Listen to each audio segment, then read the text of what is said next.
Welcome to this infrastructure episode of the Successful Farming TV show. Our transportation and infrastructure experts will explain the system that helps your farm's products travel from gate to plate, pod to pump, and plants to pants. First, we head to Rock Island, Illinois to meet with Aaron Dunlop, the operations manager for the Mississippi River Project. As we look at Lock and Dam 15, Aaron will explain the important role this system plays in moving grain and agricultural inputs throughout the Midwest. The reason that the Lock and Dam system is so important to agriculture and the farmers, certainly in this region and throughout the country, is approximately 70% of the commodities that come through the Lock and Dam system are agriculture related. So that includes both inputs to the system, such as fertilizers, and then ultimately the raw, commodity exports, soybeans, corn, being some of the larger commodities that are being exported out of the system. So ultimately, it all ties into the global system as far as exports, and goes out to the port. So 95% of exports that go out of the United States go through our waterway system. These are mostly typical locks here. They're 600 feet long and 110 feet wide is sort of the standard on the upper Mississippi River, which is kind of a challenge for us as well because your average tow is 1,200 feet long. So that means that each tow has to break into two segments as it locks through the lock, which then increases the time that it takes for them to lock through. So that process takes about 3 hours for each towboat.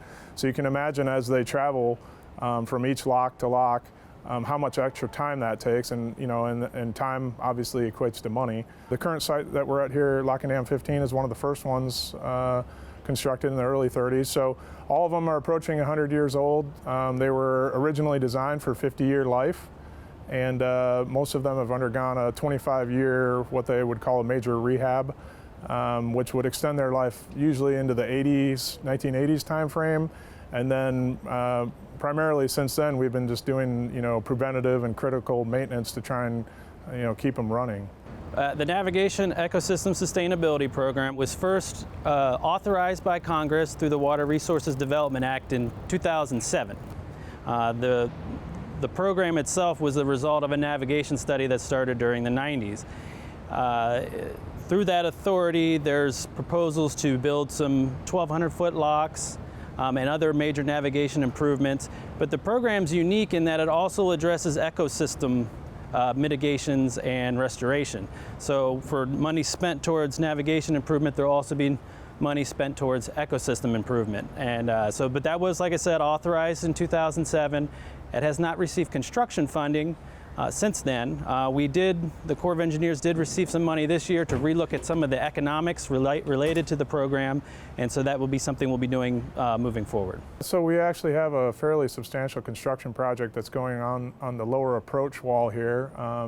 Over the years, the foundation on 6 monoliths of the lower wall, a couple hundred feet of the wall actually have degraded to the point where we were concerned that the wall would collapse eminently and fall into the lower approach, which then potentially could block tows from entering the lock chamber. So about a year ago, we used our in-house maintenance resources to remove the upper portion of the wall, and now we have a contract to rebuild that wall. It's about a $15 million contract. It's going to go over the next 2 winter seasons. The maintenance needs to be done, so if it's ignored, then you're going to look at closures that last much longer.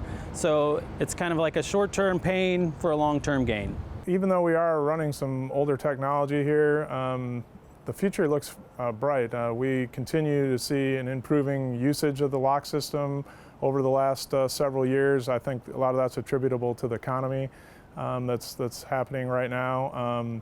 Each lock site typically annually has 30 million tons of material. That's an average amount that moves through these locks in the upper Mississippi. The total tonnages are in the hundreds of millions through the system.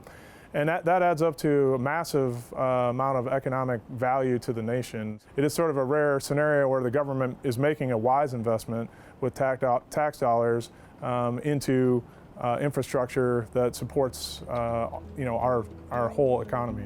Mike Steenhoek is the executive director of the Soy Transportation Coalition based in Ankeny, Iowa.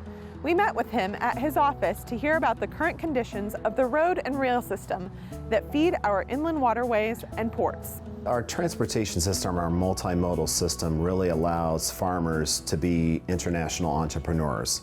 You know, when you think about where agriculture is located, it's located in the interior part of the country, far removed from our coastline. So why should farmers be international entrepreneurs?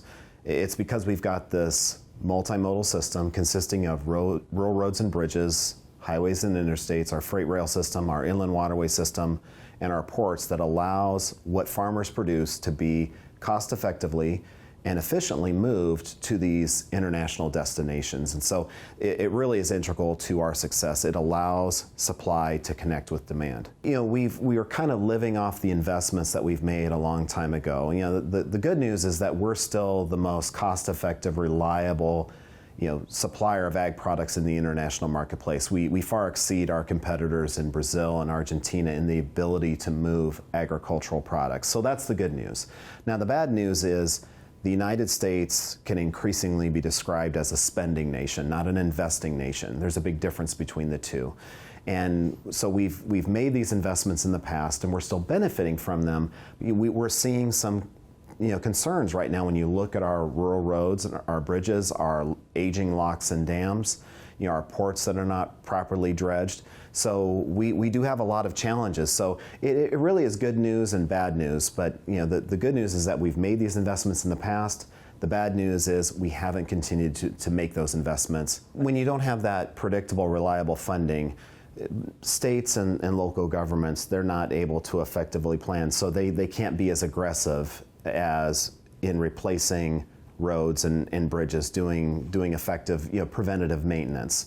What can often happen is when you don't have predictable funding is you know that you have a bridge that if you provided a little bit of funding today to rehabilitate it, it would be so much more cost effective to do so than actually waiting it to degrade further and having a much more expensive rehabilitation tomorrow or the next year.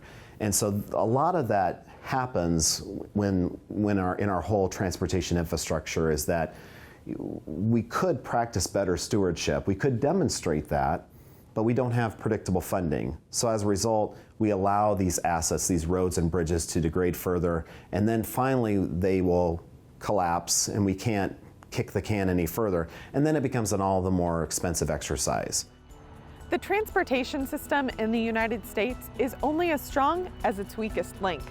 And according to the American Society of Civil Engineers, there are plenty of ways to improve the infrastructure that is so important to get agricultural goods to markets near and far.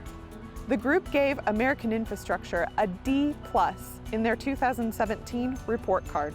To read more about infrastructure and why it's important for farmers, visit agriculture.com. Hi, I'm Dave Mowitz. Thanks for watching. If you like this video, hit subscribe right here if you haven't already, and click that little bell right here to be notified when we post a new video. And click here to see more great videos.